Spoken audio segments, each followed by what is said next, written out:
Good afternoon, everyone. We would like to welcome you all to the Embassy of India in Japan for today's event, SME, from Startup to Stable Businesses. To begin, we have a short video presentation.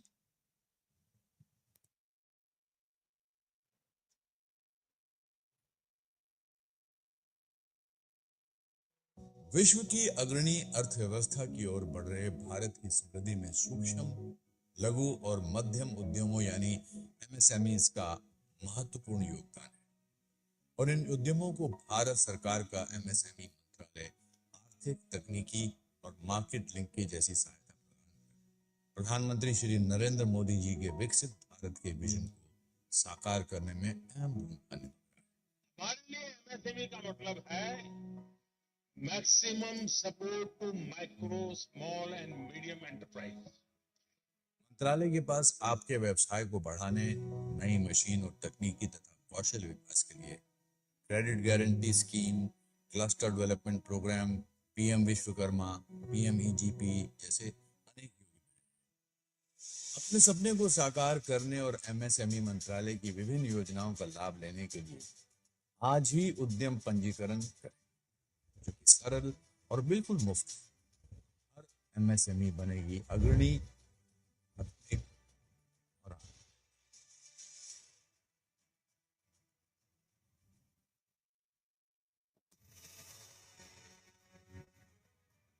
Bharat की महिला उद्यमी सामाजिक बाधाओं को तोड़ते हुए हर चुनौती का सामना असाधारण दृढ़ता और समर्पण के साथ करते हुए एक अधिक समावेशी और समानतापूर्ण व्यवसाय परिदृश्य का मार्ग प्रशस्त कर रही हैं। मैंने खजानी में फैशन डिजाइनिंग का डिप्लोमा किया था। वहाँ पे ही मुझे एक सर मिले एमएसएमई के, तो वो उन्होंने एक वहाँ पे प्रशिक्षण का कैंप लगाया। तो फिर मैंने वहाँ से प्रशिक्षण लिया। मैं यूके गई, लंदन में मैंने एग्जीबिशन लगाया और उसके बाद में फिर मैं यूरोप में मैंने Thank you very much for the video.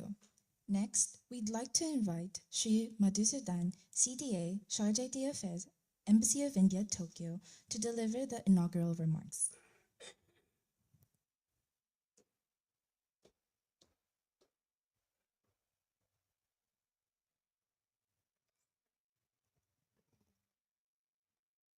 Mr. Atish Kumar Singh, Joint Secretary in the Ministry of MSME, Government of India. Mr. Yusuke Kakimoto, CEO, Enrison India Capital Inc. Dr. Lakshmi Jagannath, CEO, International Institute of Information Technology, Bangalore Innovation Center. Mr. Pushkar Mishra, General Manager, Small Industries Development Bank of India. Friends from the Japanese industry, businesses, ladies and gentlemen, a very good afternoon, and it is a pleasure to welcome you all to the Embassy of India in Tokyo at this event titled SMEs from Startups to Stable Businesses. And I also welcome those who are joining us online in this event. Now, SMEs are the backbone of any country's industrial growth. They are the means by which great entrepreneurs are made, where cutting edge research and innovation gets undertaken, where employment gets generated, and where prosperity begins. Regional development or regional revitalization starts with a strong MSME sector. Many of today's global giants began their journeys as humble startups driven by vision, resilience, and adaptability. The small and medium enterprises are not merely commercial entities, they are also catalysts of inclusive growth. And in India, they contribute nearly 30% of our GDP and employ over 110 million people.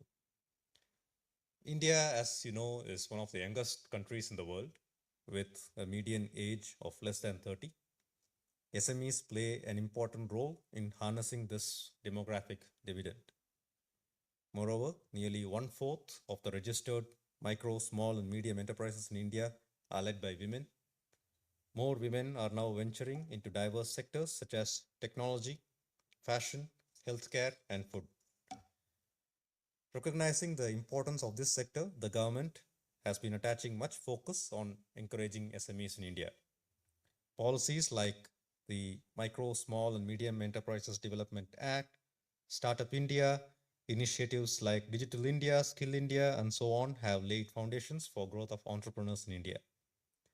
The recent budget announcements by the Government of India had several key proposals aimed at bolstering this sector. For instance, the definition of MSMEs is proposed to be changed with increase in investment and turnover limits to accommodate growing businesses and scaling. There are proposals to access the enhanced credit by SMEs, a fund of funds for startups worth 100 billion rupees aimed at further boosting the already thriving startup ecosystem in India, and so on and so forth. The Prime Minister of India has given a clarion call for India to join the League of Developed Nations by 2047, and our small and medium enterprises will be playing a key role in this journey.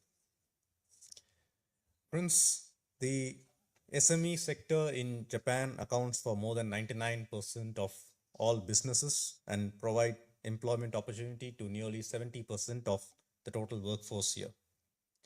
They have always been engines powering the Japanese economy and are known for their technological advancements, world-class manufacturing processes, and global competitiveness. Companies like Toyota and Sony are examples of those that started as small businesses but are now globally renowned brands. Truly, as befits today's theme, these companies grew from startups to stable businesses and from there to global players. There are about 1,500 Japanese companies in India.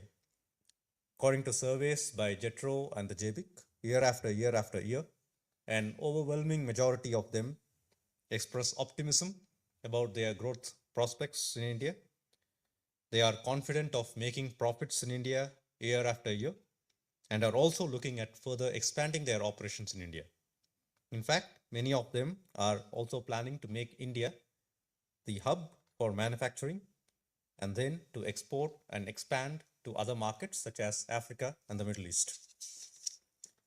But only 15 to 20% of these 1,500 companies in India are small and medium enterprises.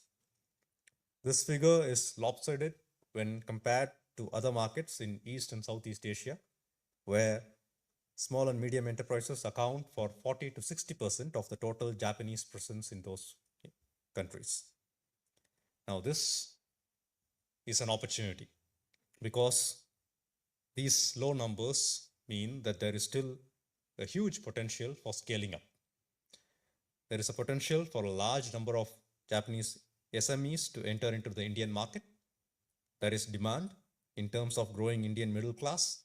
There is also demand for supply of goods from the growing manufacturing sector in India, including the 1,500 Japanese companies who are already present and looking at expanding their operations. The Embassy of India in Tokyo has set up an exclusive SME facilitation cell that organizes outreach events and provides handholding for both the Japanese small and medium enterprises as well as for Indian ones. We will also be working with banks and financial institutions across Japan, including in the prefectures, to help those Japanese SMEs who would like to take the first step to enter the Indian market. Opportunities here are endless. It could be technological partnerships, joint ventures, collaboration in R&D, and so on. To conclude, I firmly believe that a stronger collaboration between India and Japan, especially in the SME space, will not only benefit our two economies, but will also set a powerful example of partnership, innovation, and shared prosperity. Thank you once again for being here today, and I look forward to meaningful discussions ahead. Thank you very much, sir, for your remarks. Next, we'd like to invite Mr. Atish Kumar Singh, Joint Secretary, AFI, Ministry of MSME, Government of India, for his virtual presentation. And in the interest of time, we humbly request all speakers to maintain their allotted time slot. Thank you so much.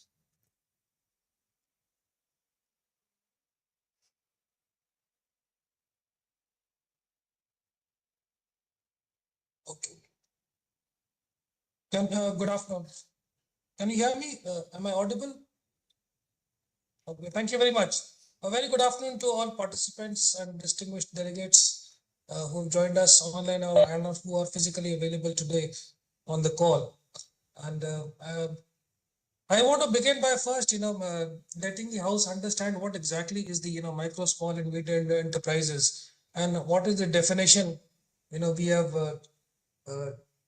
created in India with respect to the MSMEs.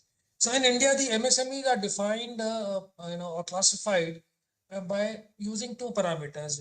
One is the parameter of investment, and the other is the parameter of turnover. World over, there are different systems of classifying MSMEs, but some of them are, in terms of using the employment numbers and how many people are working with the unit. But in India, we've very specifically and clearly identified that we need to focus on only two parameters, that is investment and turnover. And so this has also been a churning process. We worked with one particular definition, in 2020, and then we came up with a revised system. And now, since 2020, we've been building upon that, and we've been, recreating the definition to make it more inclusive, so that more and more, MSMEs which are in the informal space are able to join the system and join the formal programs of the ministry and the government of India. So there are micro enterprises, small enterprises, and medium enterprises. And so the limit for turnover for for the micro is 10 crore rupees or less, and for small industries it is 100 crore rupees or less, and for medium industries it is 500 crore rupees or less. So other than that, there are other various so this is the classification, and for the purpose of using this classification, we've also developed a system of registration, which goes by the name of Udyam registration. So under Udyam registration, we have created a digital platform where we invite the units to come on board and join the formal programs by getting themselves a Udyam registration number. So since 2020, we've been building this up, and now we have got more than 6 crore such MSMEs who have joined on the Udyam platform. That is, with respect to what are the MSME. Now the topic of the day, that is the finance. If you look at the finance ecosystem for the MSME in India, it is a pretty vast and complex network, and so both on the credit side and on the equity side. If you look at the equity side, there are two stock exchanges in India, and these stock exchanges have a specialized platforms for the small business in both of them. And so they have a version wherein a simplified red herring document are required to onboard, and there are simplified procedures and methods which enable the MSMEs get financing through the stock exchanges. Other than that, there is private equity, which is being worked through a system of alternative investment funds, which provide funding and participation into the equity of the MSMEs. The government of India runs three different fund of funds to help the alternative investment funds to participate in the equity of the MSME. So there is a fund of fund for startups. There is the Ministry of MSMEs fund of funds, which goes by the name of Self-Reliance India Fund, and there's another smaller fund which is run by the Small Industries Development Bank of India, which probably Mr. Pushkar Mishra is here today. He will also be deliberating upon that. That is on the equity side. But look at the credit side. On the credit side, the formal space is very huge. There are at the top of the table is the regulator, that is the RBI, and there are 12 public sector banks. There are 6 payment banks, 21 private sector banks, 11 small finance banks dedicated for MSMEs. There are more than 1,500 cooperative banks or credit unions, as they call in the United States. There are more than 9,000 non-banking finance companies, or NBFIs or NBFCs. And there are more than 40 regional rural banks. And there are, other than this, there is what is known as a microfinance institution. So these are all, they operate under the small sachet, the sachet loans or the small credit loans. So these microfinance institutions also are, very many in India, and I think the numbers we have about, there are about 60 or such MFIs which are operating. So this is the present given and known and understood formal ecosystem on the credit side. And also, if you look at there are other agencies where the lending is going on in the informal space. So there are there are private money lenders, there are other instruments of credit, localized instruments of credit which are also part of this process. So the important thing to understand about for the MSME finance, and the mantra really over here is affordable credit, timely credit, and adequate credit.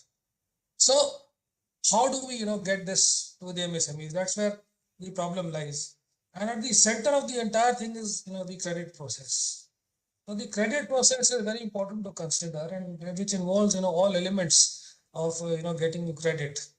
And so there may be there may be in terms of the tenure of the loan, or in terms of the margin money available, or the subsidy which the government provides, or the guarantors, or what is the cost of the credit, that is the rate of interest, what is the disbursement, what is the post disbursement monitoring, what is the recovery process, how is the credit assessment done, what are the physical verification modules, what is the application process. And so these are just some of the elements of the credit process.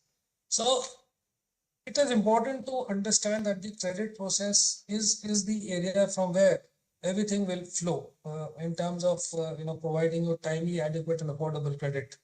And I don't want to tell you about what has happened till now, but the broad overall data will tell you that there are presently in the formal space there is 28 trillion rupees which have been disbursed by the banks, and another 5 trillion rupees disbursed by the non-banking finance corporations, and another 3.5 trillion by the MFIs, and more than 1 trillion by the cooperative banks. So this is the kind of lending which has been presently available into the MSME ecosystem. But I would like to bring to the house what are the new things which the government is contemplating, and what are the new things which are happening in this space. So at the top of the game is, of course, everybody heard about it, knows about it. That is the unified payment interface, that is the UPI. UPI has been a new system, a digital public infrastructure created by the government and the NPCI and the RBI and other stakeholders to create a seamless system for making the payments to the various vendors and buyers through a QR code. And ever since it started, it's been growing every day. Today we have a situation where there are more than 500 million transactions every day, and more than 30,000 crore is the value of those transactions. The other big thing which which have happened recently are in terms of improving the credit process and developing new models for doing the risk assessment, which is, like I said, very critical to the credit disbursement and delivery. So we have created and the RBI and the Government of India have collaborated to create what is known as the account aggregator framework. The account aggregator framework is a consent regime which provides you financial information from the liability side of the lending agency. And so this data is being used to develop models and systems which will improve the credit delivery. So, and also understand how the risk assessment can be made smarter and smoother and faster. So that is the data being used on the liability side. There is already something which is known as the credit information companies, which are coming from the asset sides. And there is a third agency, which are the credit rating agencies. So these three are systems which provide great insights into the risk assessment modules. Presently, the risk assessment is being undertaken by either the cash flow methods or a collateral based methods. But these new systems are the areas which will help us use both financial and non-financial information to develop, and looking at things like utility payments behavior or social media behavior or other non-financial information, to develop a risk assessment model which will help the MSMEs get into the credit arena. One big problem is the older models are inherently or intrinsically against the new to credit regime, because they rely on rule-based systems and algorithms of the credit score and credit history. But if we are able to leverage all the other information, like I said, then we will be able to push the new to credit to a newer level.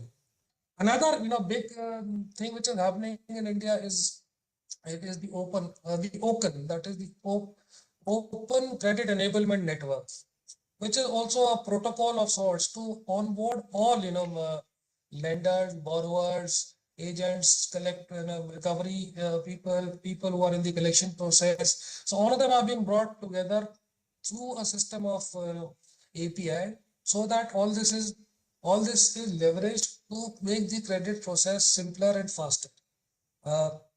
The third thing I would like to touch upon is the RBI is testing of another new digital public infrastructure which goes by the name of ULI, that is the Unified Lending Interface.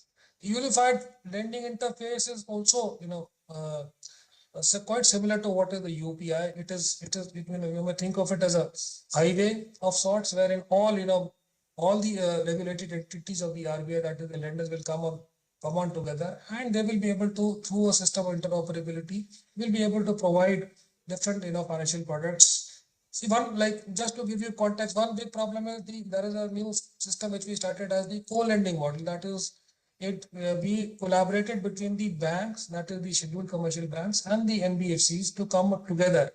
And now the NBFCs have the advantage of greater outreach, and they are far deeper into the hinterland, and their systems are much more deeper and stronger. Whereas the banks have the muscle and strength of the money and the expertise and knowledge. So these two were brought together by creating a CLM, that is a co-lending model. While this was a fantastic idea, but it did not, it was not being able to get the kind of traction we thought. So one big problem was that it was suffering from challenges of API integration. So ULI platforms like the protocols like ULI are going to solve this situation. So there will be, you need not have an arrangement where the API need to be exchanged between one bank and then another NBFC and then another NBFC and then another bank, and so you don't have to do that separately. All that can be done in one singular seamless way through the ULI. So that is just to give you context how the ULI is going to help. Another interesting idea is the CBDC, that is the central bank digital currency. That is also in the pilot phase. Once the CBDC comes into play, it has great potential to really translate it. It can change the game in the country with respect to lending to MSMEs, and that is also something which the government is working alongside the RBI to move forward. Another great idea is Finternet. It has been talked about. That is the internet only for the financing world. How we can make Finternet a reality. So these are some of the powerful ideas which I thought I would like to bring to the table today, and maybe there can be other discussions, other speakers who would like to talk about it. Just before I close, I also would like to showcase how India is working to use generative AI. Already, if you've been following news, and in the past budget, we made announcements that we created a fund allocation of more than 10,000 crores to push the generative AI and create what is known as the India AI mission. Now, for the MSMEs, we are hoping to leverage this system by there are two very key elements of the India AI mission. One is known as the AI Kosh, which is nothing but a data set platform, and so there are more than 300 such data sets available today, and there are more than 160 models which are working over there. We are trying to work an arrangement where we can use the data sets, the AI Kosh, to bridge the credit gap. the credit gap, like, is not only in terms of the MSME who want to borrow and the MSME who been actually been able to get money. So, but the gap is also in terms of brightness अपने आप बंद क्यों हो जाती है? in terms of other things like the working capital gap or the gender gap, or let's say there may be a regional gap, there may be a sectoral gap. So these are all very important, understanding and pickings for the government, and we are going to use the AI coach to develop models around this. Hard is also on the generative AI front. We are also looking to create systems through the AI coach and the other platforms to look at various situations of fraud detection and corruption in the system, and how all that can be embedded into the the loan origination system and further delivery of credit. So I'll just close over here, and I just wanted to share some of the new things which we have been doing, and some of the exciting ideas which are on the table. And I'll close over here. Thank you very much for listening to me.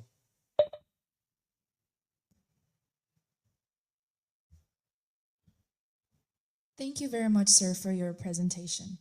Next, we'd like to invite Mr. Yusuke Kakimoto, CEO, Enrichon India Capital Incorporation, for his presentation.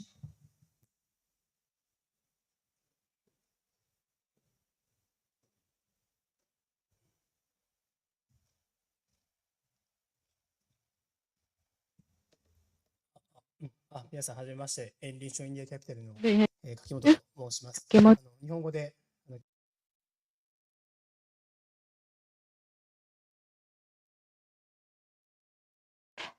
this opportunity for me, I would like to extend my thanks to the Embassy of India. Appreciated and feel honored. And to talk about however, that my company started in Japan, and we had to expand our arms into India. So I would like to start with the introduction of my business. And in Japan, that we are operating cafe under the brand name of Shiru Cafe,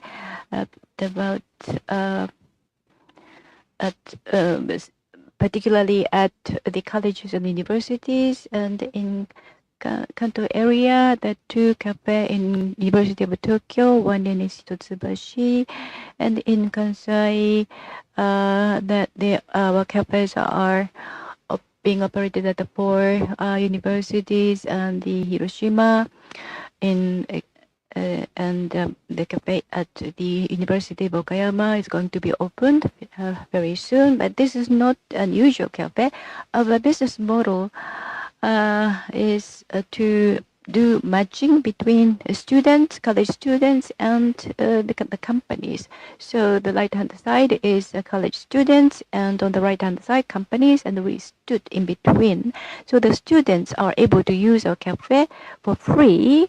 The Wi-Fi is provided, and the free drinks, and they need to register themselves. However, that everything is free for the students, and that operation has been done with the support from the company. So we are paid for the recruiting of the staff. So what we are doing is that this cafe is a place for the students and the corporate, the companies to interact each other. And today, that there are about 20 companies come to the cafe and to interact with the students. And this business was started in 2013. But in 2 years after the start of the business, I went to India for negotiation, and in the year 2016, we opened our cafe at IIT in India.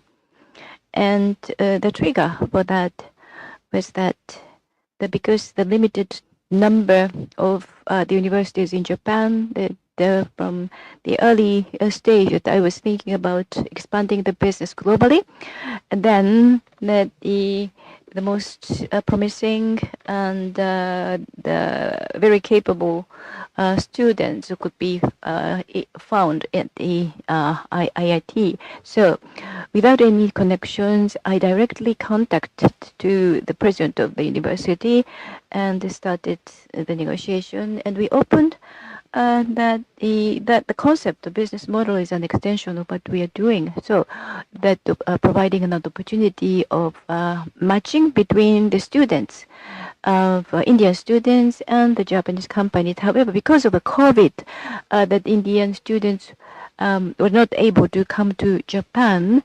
Therefore, we consulted with the IIT and decided to change the concept of business model because there are a number of startups are coming up at IIT. Therefore, we changed the brand to Shiru Startup, and then started the supporting the startups there. And actually, there are increasing needs from the Japanese companies, and so we incorporated that business in India with the name of India, the Shiru Cafe in India. And so that Shiru Cafe business model was changed there in India. So this is the photo of Shiru Startup Cafe. You can see the word startup. And they currently at IIT Bombay campus and Delhi campus and Hyderabad campus, and at the Madras campus that we are now constructing the next cafe.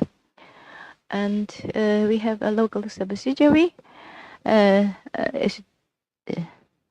established in 2016. So we have been operating as a subsidiary for about 9 years, and we employ the local people that. And talking about that IIT, and you may not need an explanation. You know, it is known that there are a number of CEOs of global companies come from the IIT. And on the right-hand side, these top 6 startups were founded by the graduate of IITs. And CE for Swiggy, this is now already listed company. So therefore, in the startup section, the IIT has a very excellent track record. Then, as a result of the discussion with IIT, that we have arrived at this concept, and university itself is actively make investment into the startups with their own capital, and that there is investment institution called Shine, and that's been used. Those capitals are being used for the incubation of startups, etc. And we follow their the model. So it's like this at each campus. We select 10 to 20 capable or good startups every year, and we make investment to them. And we have a member of a venture capitalist, but after but the early due diligence been already made by the university before we come into that investment phase. And through the university, we are trying to expand our networks with the local investors, local venture capitals. Then the why the question we are often asked by the Japanese companies and Japanese investors would be that why that we have this network at India, and because the answer is because of Shiru Cafe. Because if we started the business there as an investors, then we may not be, we would not be accepted so smoothly. We started the business of cafe at first and established the network and worked for or connecting the students and the businesses, and we gained the trust, and we just happened to be acquainted with the president of the university. It helped. And just for your information, at the IIT, we hold the pitch event. This is called Eureka, and we had 18,000 entries this year. And this is an event to select 7 top startups, and we are selected as the judge of to select the winners, one of the judges, and we have already invested into 37 startups, and there will be 4 more in next year, and we would like we have a plan to invest into 100, 200 startups there, particularly for at the early stages. So if you are interested in these activities, please contact us. With that, I would like to conclude my presentation. Thank you for your attention.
Yeah, are you able to see my screen?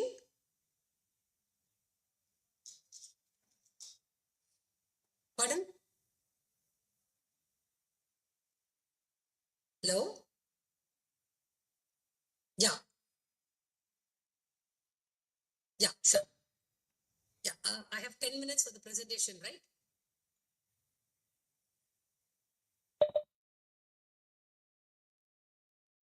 Sure. Yeah, thank you. Yeah, good afternoon, everybody. I have, it's my pleasure to give you an overview presentation of startups and MSMEs.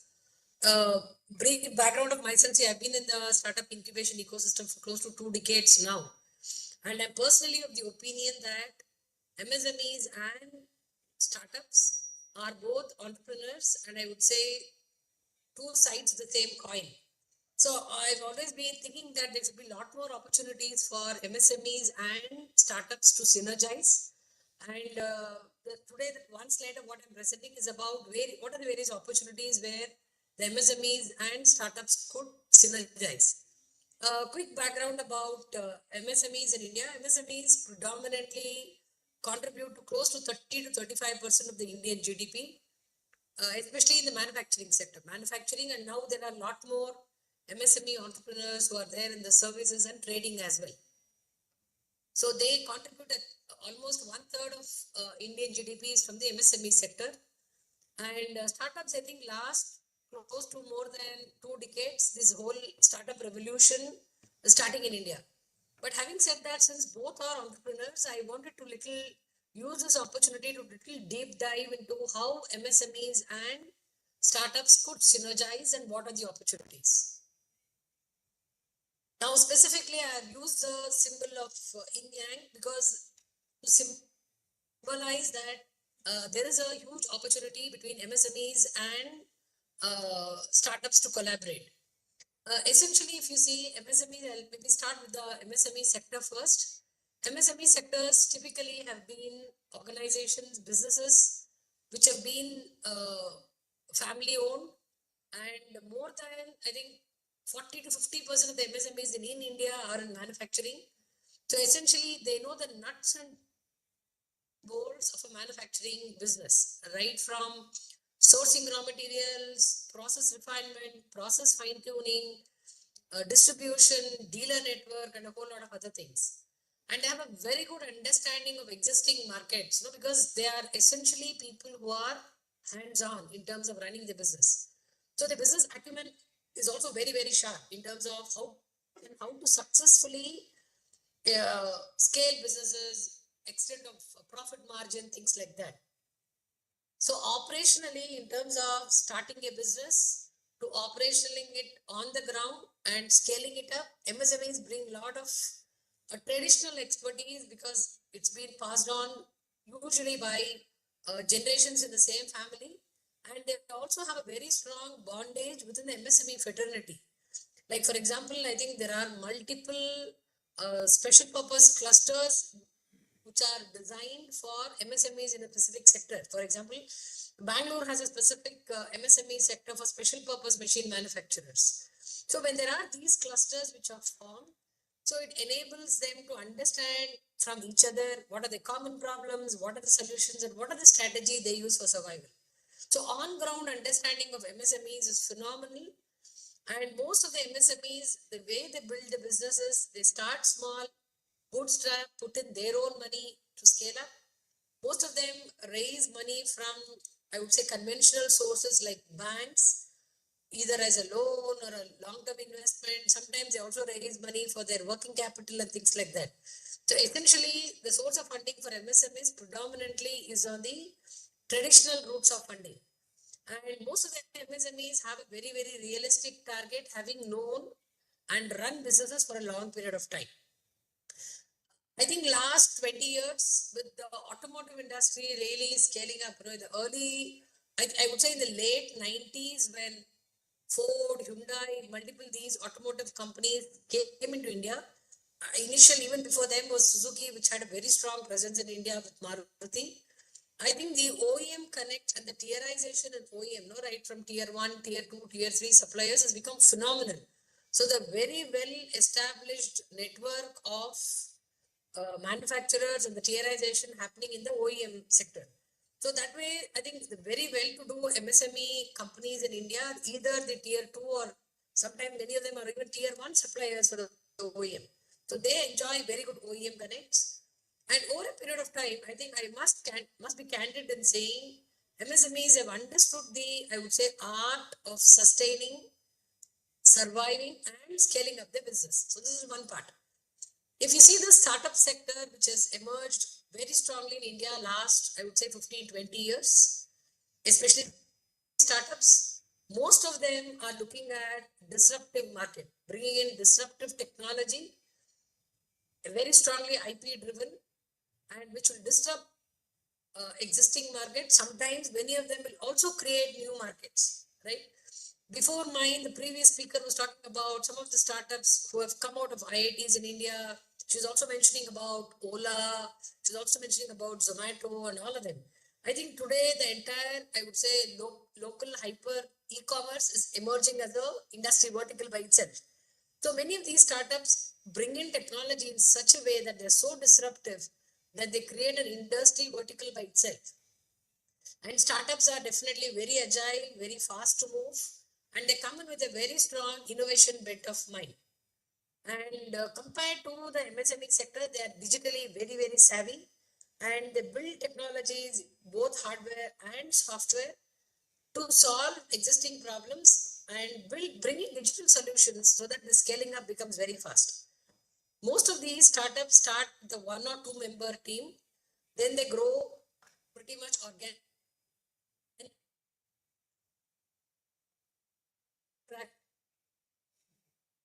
And many of these startups are part of multiple incubators and accelerators. So here again, I think India today houses more than 1,000 plus incubators across predominantly university campuses across India. Apart from that, a lot of corporates, including I would say hardcore traditional sector like automotive, where Maruti Suzuki runs an accelerator program, to maybe Cisco's and Intel's and all the software, hardware. I think there are more than 500 GCCs, Global Capability Development Centers in India, most of them housed in Bangalore. All of them have a startup interest. All of them have a startup focus initiative. And startups are hungry for more. They want to achieve more in a short span of time. Now, if you compare the MSME strength, the depth of knowledge they have on the local market, the operational expertise they can bring in, and an excellent understanding of the business acumen they have, vis-a-vis the technology, I would say refinement, sharp focus that startups bring in, and the ability of startups to be very agile, to change very fast. I would say the startups and MSMEs make a fantastic partnership because they complement each other in their strength. Now, I will take a couple of examples. Now, having said that, India houses more than 30% of the startups, 30% of MSMEs who are into hardcore manufacturing, right? I would say last 10 years, a lot of startups are in the industry 4.0 or manufacturing space. Whether you talk about IoT, AI, solutions for supply chain management, shop floor automation, introduction of robotics on the shop floor, there are multiple startups who are building solutions which are very relevant to manufacturing. Now, if we could enable conversations between the startups and MSMEs, and then there's a fantastic way that these people could work together. Now, when most of these startups work on solutions which are essentially focused either on the OEMs or on the tier 1, tier 2 suppliers of these OEMs, which are the MSMEs. Now, access to MSMEs or access to validation of their solution, access to the potential customer for refining their problem statement is a very important need of the startup, which is where MSMEs can pitch in, right? Many of the startups whom I have been interacting, most of them feel I've built a solution, I'm ready to refine. Can somebody enable these conversations with the manufacturing sector so that I can scale up my business? On the contrary, I've also had multiple conversations with MSMEs. For example, there was one very established MSME company which was doing video analytics of the shop floor. The company was doing pretty well in the automotive sector. They had about close to 100 use cases for multiple other sectors. This MSME entrepreneur said, I do not have the time nor the bandwidth to create these for many other sectors, including pharma, textiles, who are interested in using his video analytics solution to create quality analytics on the shop floor. So he approached us saying, I have this opportunity. Would startups be interested in signing up, partnering with me? I am ready to give my platform free to them so that they could build use cases for other industry verticals. We could take it together to the market. So these are all wonderful opportunities where startups who are digitally savvy could collaborate with MSMEs who have a fantastic understanding of solutions on the ground and then take it forward. So these solutions, these collaborations between the startups and MSMEs could be for, as I said, specific scenarios, specific problem statements, or could be in the value chain itself. I'll elaborate this with another example. I knew one MSME entrepreneur who was building small devices for, it was a healthcare company who was building devices for diabetic neuropathy detection. Neuropathy is a disorder in diabetic patients where they lose the sensitivity of the nerve, especially in the feet.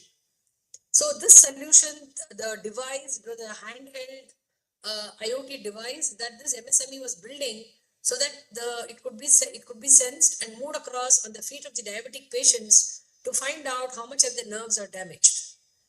Now, this company was very clear that I want to go deeper, scale up whatever I'm selling. But If there's an alternative solution which can complement what I'm offering, then I'm happy to collaborate. Now, this MSME entrepreneur is now connected to a startup founder who's building a platform software for managing entire diabetes, including various parameters, including neuropathy score. So this was a great value add. This is what I said in terms of value chain, either upstream or downstream. How can startups and MSMEs they become natural partners in business? Yeah, I think the way the startup ecosystem is exploiting, India is today the third largest startup ecosystem in the world, and MSMEs have been contributing predominantly to the Indian GDP for almost multiple decades now. I think now is the right time for both of these, I would say, complementary skill sets of both of these sectors of the industry to come together, collaborate, and then synergize. Yeah, I would close with these closing remarks. Thank you.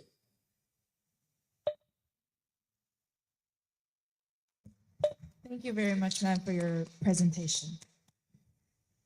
Lastly, we would like to invite Mr. Pushkar Mishra, General Manager of Small Industries Development Bank of India, for his virtual presentation.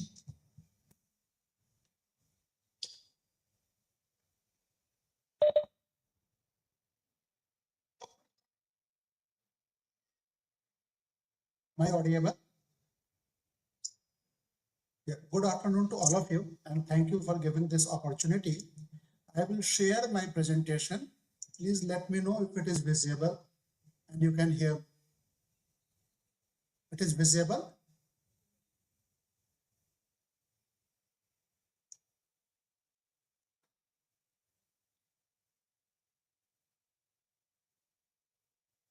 Not able to see it? Yeah.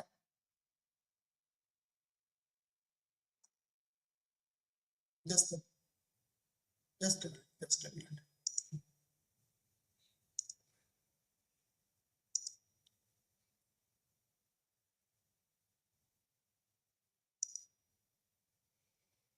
Is it visible now?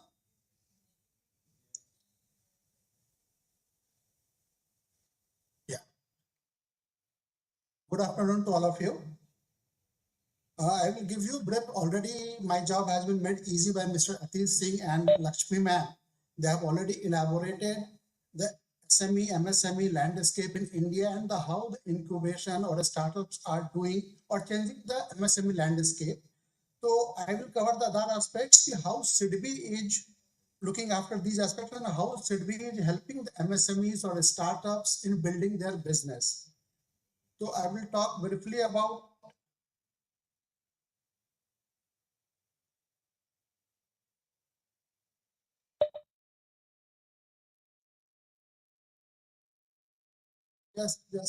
just a minute. Yeah, it is on full screen now. Yeah. So this is the landscape, how SIDBI is basically financing, how SIDBI is looking at the startups, the MSMEs, the informal micro sectors, and all these things, and how we are reaching out to them. So one way is through institutional finance, that is through the NBFCs, banks, microfinance institutions, and other lenders, even the digital lenders, etc., fintech companies. So them we are reaching out to startups and MSME. We are also doing the direct lending through our branch network. And we have 127 branches. Through that, we are giving assistance to startups as well as the MSMEs. Full range of product. Then we have the venture funds. We have a separate venture capital subsidiary also. And we are giving venture funds from the SIDBI side also. Then towards the very informal sector, that is the pre-startup stage, we have a Prayas scheme under which we are giving assistance to very informal micro enterprises, which we're trying to bring them to the formal sector or trying to bring them to the banking system. So this segment also we are helping it out. Out of this segment, someone go to the startup system, the startup landscape. Then we are also helping building the ecosystem, that is all the platforms, people, process, policy advocacy that is needed in India through government or through other agencies for development of MSMEs and startup ecosystem in the country. Co-lending already Mr. Atish Singh has already explained. It is basically the joint venture or collaboration between the banks and NBFCs to provide assistance to the micro and small enterprises. Then we have subsidiaries. We have built these subsidiaries to around the MSME landscape or around the MSME ecosystem. One of them is the Mudra, that is basically for providing very small micro loans to the MSME less than 1 million in INR to the new entrepreneurs. Then we have the CG, that is the CGTMSC, that is the guarantee provider, separate institution. Then we have Sidvi Venture Capital Limited for providing venture assistance. Then we have promoted Acute. This is basically an MSME ratings agency. And then we have also done the RXL. We have collaborated with the National Stock Exchange of India for providing invoice discounting through on an exchange platform, on a unified platform. Then there is another OPL, that is also a digital platform for providing assistance to MSME within 1 hour. Then we are also managing many of the Government of India schemes. So all these are basically helping the MSMEs to build their business. Then this is the presence. We are present across India. We have 15 regional offices and 127 branch offices right now, covering all the MSME clusters, sectors, major industrial towns. Then how we have done or what we have achieved? We have nurtured the MFI sector. Now 70 plus MFI, we have provided assistance to the more than 70 plus MFI, that is the microfinancial institutions. One of them has converted into the universal bank, and 8 of them have become a small finance bank, which are basically operating in a limited range. All these are basically providing assistance only to the MSMEs. Then we have built the CGTMSC, that's a Credit Guarantee Trust for Micro and Small Enterprises, and we have already issued more than 10 million guarantees to the banks, to the institutions who give assistance to the micro and small enterprises. Then we have built this digital platforms to promoting the, and that is bringing the informal micro enterprises to the formal system through the UAP portal, Udyam Assist portal, where they are registered as a micro enterprises. We are also giving refinance to the banks and etc. for providing assistance to the NBFCs, providing assistance to the micro and small enterprises. Then through Prayas, we are reaching out to 300,000 beneficiaries in last 5 years. These are basically a small informal micro enterprises to whom we are providing assistance under this arrangement by building an outreach through some partner institution.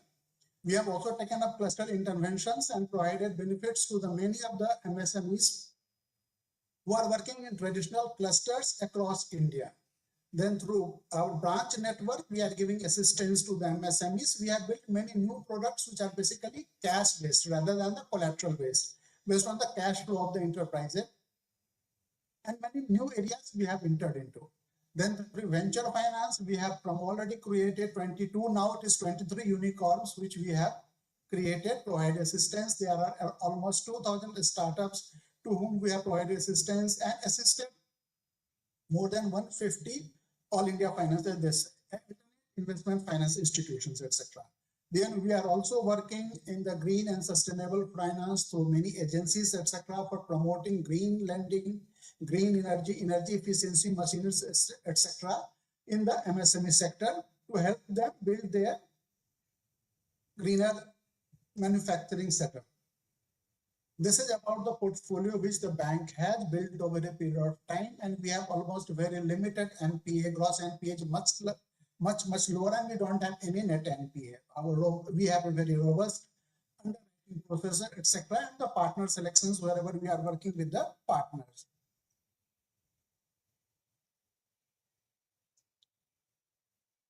Then coming to the startup ecosystem. So India is 1/3 largest startup ecosystem, and 45% of new startups now. This is one of the 45% of, or almost half of the startups are coming now from the tier 2 and tier 3 cities. So where we have to reach, we have started reaching out to them, and we are covering almost all the sectors in the startup. We have not focused on the IT or IT enabled. Basically, we are covering all the sectors, all the segments. Wherever we see the potential, we nurture them, we promote them.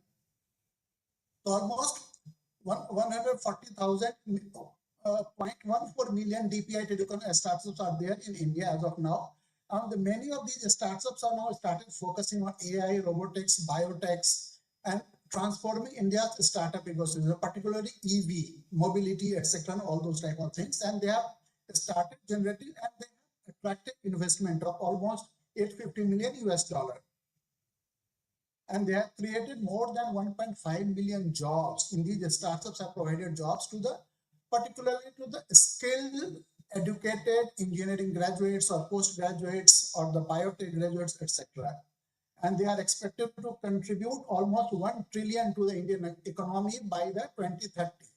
The fintech sector has also grown well. A lot of developments have happened in the fintech sector, which has already been elaborated by Mr. Atish Singh, so I'm not going to repeat that. And a lot of investments are happening and the adoption rate are higher in India than the global standards. Then these are some of the government initiatives which they have taken. The startup campaign they had made, they are focusing on Make in India, manufacturing in India. Then government has also introduced goods and service tax, which has basically simplified the indirect tax structure in the country. The government is also promoting Stand Up India and Mudra. Through them, they are basically promoting women entrepreneurs to take up the enterprise.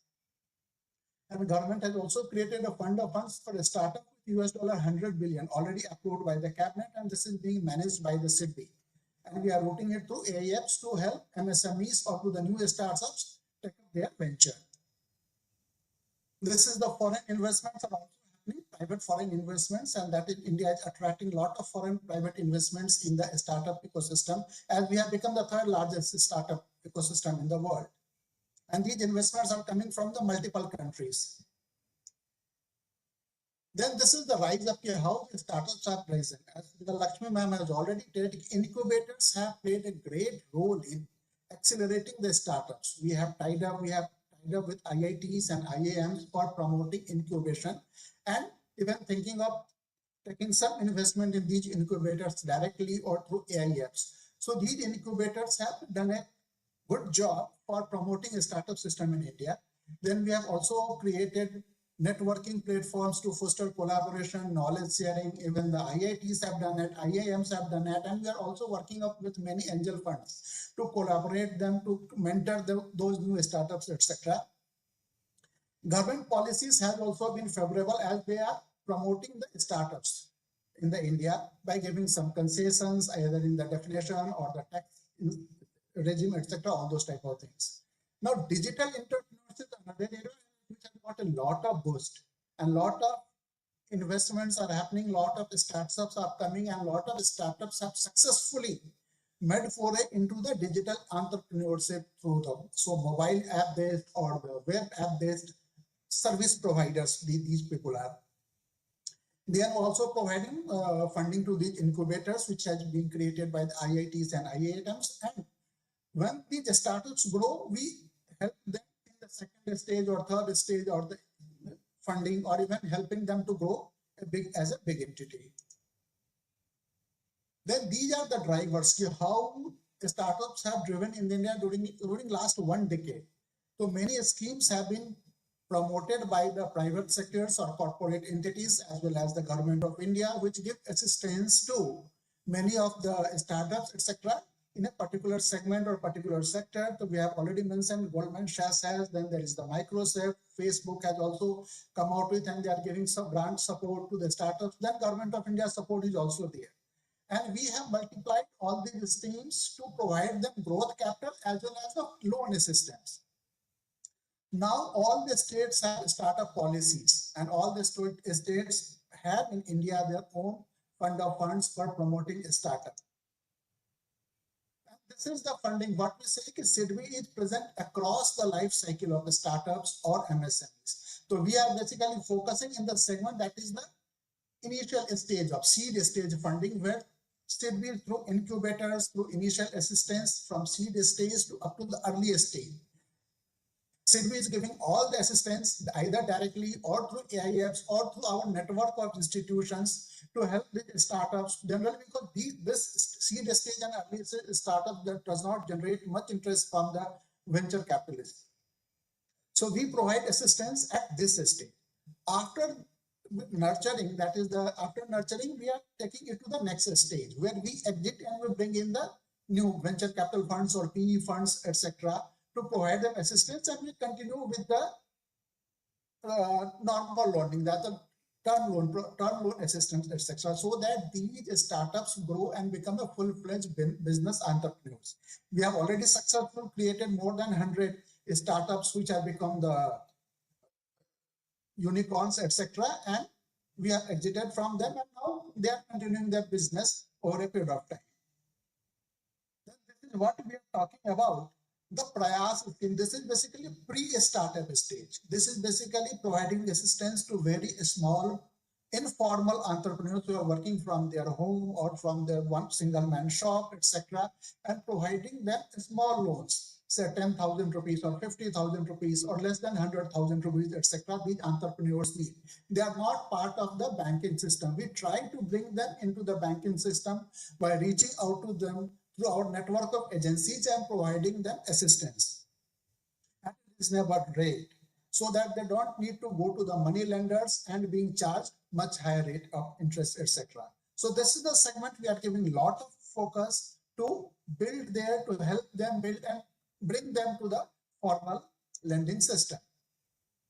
And this is the what have been the impact of the Prayas which we have done. We have started it about 5 years back, and we have already created 300,000 informal micro enterprises and already assisted them with more than 27 billion. We have already created assistance of 27 billion outstanding portfolio. So we have reached them, we have brought them to the Udyam Assist portal, UAP portal, etc. We have provided them enable with some digital technologies or digital platforms for managing their business, managing their accounts, managing their portfolios, and 85% of these Prayas beneficiaries are women entrepreneurs. So majority of the beneficiaries are women entrepreneurs. This is seed stage funding, which we are doing basically through the startups by investment and not grant. We are making the investment, etc. We have created a corpus of equity investment, and investors like SIDBI attract promising. So we create a corpus, and then we bring other network agencies to put money in that. So a big corpus could be created, and from that we provide assistance to these startup incubators. We have already assisted to more than 1.46 billion INR in this. That also include defense, MSME startup, etc. are there. So we are carrying on the valuation.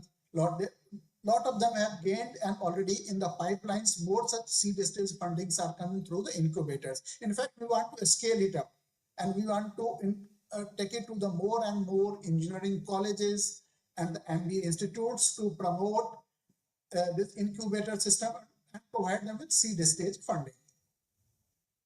This is the venture debt we are providing, and this is the difference between how the SIDBI is giving the venture debt and how the venture capitalists are giving the venture debt at stage 2 or stage 3. So basically, these startups does not want to lose control, and the venture capitalists want to have a controlling a stake or substantial stake in the startups. So there the SIDBI comes. That dilemma is being solved by the SIDBI. We will not take the controlling stake, we will not take the substantial stake, and we will also plan when you want, we can exit as a predetermined, predefined understanding. So the dilemma of startups when they don't want to give substantial stake to the venture capitalists, we come there and we provide them these systems to help them come out of this dilemma.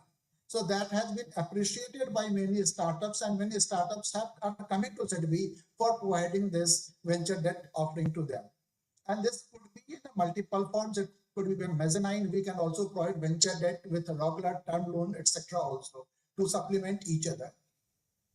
Then these are some of the equity initiatives which we have taken. We have come out with the many variants of the venture debt schemes. Then we have launched fund of funds in the startups in the states of Maharashtra and other states. We are doing it. Then we are actively engaged in tier 2 and tier 3 cities. Basically now we are focusing more on tier 2 and tier 3 cities, and we are providing assistance to them, or we are connecting to the right agencies or the right incubators for mentoring them, for providing the assistance. And these some of the initiatives have been taken by SIDBI in association with the Government of India for providing assistance to MSMEs. This is the basically statistics, how we have built this fund of fund for the startups, how much we have committed, and how much total investment we have done.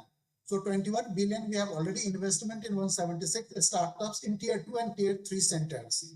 More than 200,000 jobs have been created by these startups through fund of funds. So these are some of the statistics, and many of them are women-led, and many of them have been anchored across 82 alternate investment funds, etc. So basically, we are creating the entire ecosystem of funding, of mentoring for the startups to get assistance from the right channel or right network of the people. This is all from my side. If you have any question, you can reach out to me in this number. Thank you. Thank you very much, sir, for your presentation. With this, we would like to conclude today's seminar. On behalf of the Embassy of India in Japan, we would like to thank all the speakers and participants for their valuable time. Please join us for the networking session with refreshments in the foyer just outside the auditorium. We also kindly remind everyone to return your receivers at the designated counter near the exit. Thank you and have a good day.